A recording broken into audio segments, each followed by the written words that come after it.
ये जो है ना हमारी मुर्गी सिंध की है। ये देखो मैंने पैसे में खरीद की है 5,000 में। देखो ये कैसी गरीब है हमारी ये मुर्गी है। देखो ताली भी नहीं है, गरीब है। देखो ये हमारी मुर्गी है, बहुत गरीब है, असील है। इसके जो है ना मैं बच्चे 1 लाख में रला दूंगा। ये कौन सी नस्ल दी है? ये पंजाब की है। पंजाब क्रास है या पंजाब की है? क्लास है पंजाब की। और इसका माँ बाप कहाँ है? माँ बाप की मालूम नहीं है मुझको। मालूम नहीं है जी। इसके कोई भाई बहन? वो भाई जो है ना इसके मर गए। ये तुमने किसने गिफ्ट दिया है?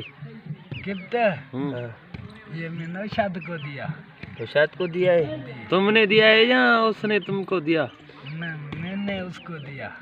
पंजाब से वो हमारा आदमी एक रहता है पंजाब में। ये देखो ये मालिक के साथ तो रहती है। आसान चैनल के सब्सक्राइब करो, लाइक करो और दोबारा भी मुर्गे के मैं भेजूंगा वीडियो। मेहरबानी। ये देखो मेहरबानी आप।